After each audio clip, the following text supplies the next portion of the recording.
Big boss season 8 లో nomination ప్రక్రియలో నాగమణికంట ఎవరిని నామినేట్ చేశాడు, నామినేట్ చేస్తూ పెట్టిన పాయింట్స్ ఏంటి అనేది ఈ వీడియోలో చెప్పబోతున్నాను. వీడియోని ఎండ్ వరకు అయితే చూసేయండి. మొదటగా హౌస్లోకి వచ్చిన నాగమణికంట అందరికీ హాయ్ అంటూ తన ఫేవరెట్ ఎనిమి యష్మితో how are you my lady అని అంటాడు.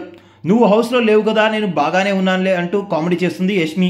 గాయస్, నామినేట్ చేద్దామని వచ్చాను, బిగ్ బాస్ అందుకే నన్ను లోపలికి పంపించారంటూ చెప్తుంటే అవినాష్ తను అనిల్ రావిపూడి వచ్చినప్పుడు పాడిన పాటని పాడుతూ ఇమిటేట్ చేస్తాడు.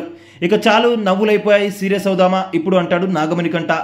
నా మొదటి నామినేషన్ వచ్చేసి నిఖిల్ అంటాడు. ఇక నిఖిల్ని నామినేట్ చేయడానికి కారణం ఇలా చెప్తాడు. నిఖిల్ తను చెప్పిన మాటలకు స్టిక్ అవ్వట్లేదు ఈ మధ్య.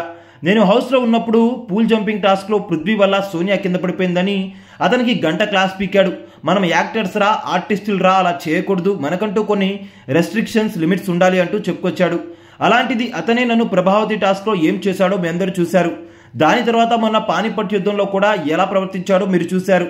ఇలా వేరే వాళ్ళ విషయంలో ఒకలాగా, తన విషయంలో ఒకలాగా చేయడం ఎంతవరకు కరెక్ట్? తను గెలవడం కోసం అందరినీ మ్యానిపులేట్ చేస్తున్నాడు, అందరినీ గ్రూపుగా ఆడదామని ప్రోత్సహిస్తున్నాడు. నామినేషన్స్లో ఒక్క పాయింట్ కూడా కరెక్ట్గా పెట్టడం లేదు. నిఖిల్కి నేను ముందుగానే చెప్పాను, నువ్వు ఫిజికల్లీ స్ట్రాంగ్ రా, కానీ నీకు బ్రెయిన్ లేదురా అని. ఓన్లీ కండబలం ఉంటే మాత్రమే బిగ్ బాస్లో విన్నర్స్ కాలేరు, బుద్ధి బలం కూడా ఉండాలి. దాన్ని ఇంప్రూవ్ చేసుకుంటావని, ఇంకా అందరినీ నీ గ్రూప్లో ఉంచుకోకుండా ఎవరి ఆటని వారిని ఆడనిస్తావని కోరుకుంటున్నాను, అందుకనే నేను నిన్ను నామినేట్ చేస్తున్నానని అంటాడు.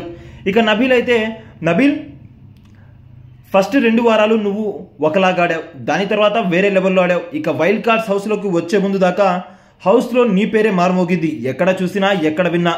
నాగార్జున గారు కూడా నిన్ను జెన్యూన్ ప్లేయర్ అని ట్యాగ్ చేశారు. కానీ కొన్ని రోజుల నుంచి ఆ పాత నబీల్ నాకు కనిపించడం లేదు. నువ్వు ఎప్పుడైతే ఓజీలోకి వచ్చావో నిన్ను ఫ్రెండ్షిప్ అనే ఒక లాక్ పెట్టి వీళ్ళందరూ కూడా లాక్ చేశారు. అది రియలైజ్ అవ్వడానికి నీకు లాస్ట్ వీక్ దాకా పట్టింది. ఆ మెగా చీఫ్ రేస్లో ఆ బ్యాగ్స్ వేసే దాంట్లో కానీ నీకు అర్థం కాలేదు వీళ్ళ ట్రూ కలర్స్ ఏంటో. నబీల్, నీకున్న బిగ్గెస్ట్ మైనస్ అదే నబీల్. నువ్వు ఈజీగా అందరితో కలిసిపోతావు, కానీ వాళ్ళు నీతో వేరే ఇంటెన్షన్స్తో వచ్చి కలుస్తూ ఉంటారు. వాళ్ళ వల్ల నీ ఆటను మొత్తం పోగొట్టుకున్నావు. బయట నిన్ను ఆడియన్స్ చూసే పర్స్పెక్టివ్ కూడా రోజు రోజుకి మారిపోతుంది. నువ్వు నీకు తెలియకుండానే ఒక సేఫ్ జోన్లోకి వెళ్తున్నావని అనుకుంటున్నావు. యా, నువ్వు సేఫ్ జోన్లోకి వెళ్తున్నావు, కానీ విన్నింగ్ జోన్ నుంచి నువ్వు సైడ్ లైన్ అవుతున్నావు. నీ ఫైర్ అనేది తుస్సు అంటుంది. ఒక్క ముక్కలో చెప్పాలంటే ఫైర్ అనేది ఎప్పుడు కూడా కాలుతూ ఉండాలి, అది కాలకుండా ఉంటే అందరికీ లోకు అయిపోతుంది. కానీ ఇప్పుడు నువ్వు అందరికీ ఒక యూస్ఫుల్ థింగ్లా అయిపోయావు. వాల్యుబుల్ థింగ్ నుంచి యూస్ఫుల్ థింగ్కి పడిపోయావు అంటే ఇంకా అర్థం చేసుకో అని, ఎలా అయిపోయిందో నీ పరిస్థితి అని చెప్తాడు నాగమణికంట. నువ్వు బాగుపడాలని ఈ నామినేషన్ వేస్తున్నానని నాగమణికంట కంక్లూడ్ చేస్తాడు. నామినేషన్ ప్రక్రియలో నాగమణికంట పెట్టిన పాయింట్స్ మీకు ఎలా అనిపించాయనేది కామెంట్ రూపంలో తెలియజేయండి.